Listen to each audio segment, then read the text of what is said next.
देश की हालत को खास्ता बना दिया गया है। देश में कितना कर्ज बढ़ गया है प्रति व्यक्ति, अगर आप ये पता करेंगे तो आपको लगेगा कि इससे फार बेटर जितने पूर्व प्रधानमंत्री थे की पार्टी ने। भाजपा तो कहेंगे कि गुंडे मवालियों की पार्टी हो गई, न इनके पास अच्छे शब्द हैं। प्रशांत किशोर जैसे नेता को इनका कोई संगठन सचिव है, वो बोलता है कि प्रशांत किशोर की परिभाषा तो समझा करो कि चोर किसे करते हैं, डाकू किसे करते हैं। चोरी के काम तुम कर रहे हो, डकैती का काम तुम कर रहे हो, तो चोर मचाए शोर वाली बात जो है कि प्रशांत किशोर चोर, प्रशांत किशोर चोर। प्रशांत किशोर का क्या, वो एक आइडिया था सॉफ्टवेयर, चर्चा बिहार की, ये बात बिहार की, ये उन्होंने शुरू किया है। ये उस तरह से एक न्यूज़ चैनल शुरू किया, ये न्यूज़ सीरीज शुरू किया ऑनलाइन।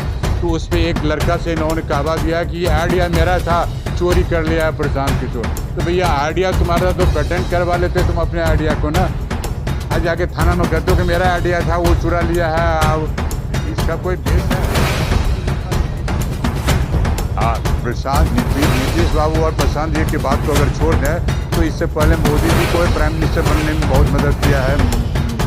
तो प्रधानमंत्री बनने में मोदी जी को बहुत मदद किया, और नीतीश जी के अलावा और 11 चीफ मिनिस्टर बनाए हैं, तो वो कोई बोल नहीं रहे हैं। तो जदयू वाले जो है उनकी क्या हैसियत है, क्या औकात है, इस बार के चुनाव में पता चल जाएगा। कभी मेजोरिटी तो नहीं ला पाए जदयू वाले ना, वो कभी इस पल्ले में कभी उस पल्ले में खेमा बदल के ये जनता के आंख में धूल झोंकना करते हैं।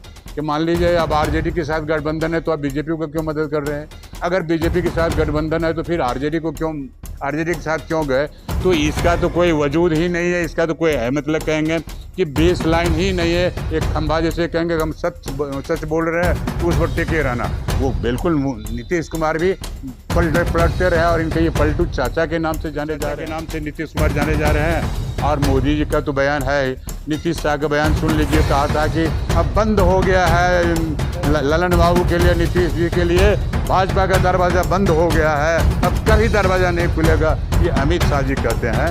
हाँ, और फिर जब देखिए कि दोनों साथ हो जाते हैं तो क्या कहेंगे ना, तो अमित शाह के बोलने का मतलब एक होता है कि जवान भी है, तो भारत का गृह मंत्री है जिसके जवान का वैल्यू नहीं कर सकता है, बिहार का मुख्यमंत्री है जिसके जवान का भरोसा नहीं कर सकते, विश्वास ही नहीं कर सकते हैं, कभी हाँ कभी ना, कभी बाएं कभी दाएं।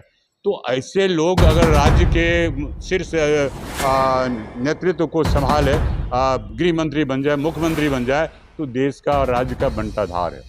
तो जनता अब समझने लगी है, जनता इन्हें जरूर जल्द से जल्द आउट कर देगी।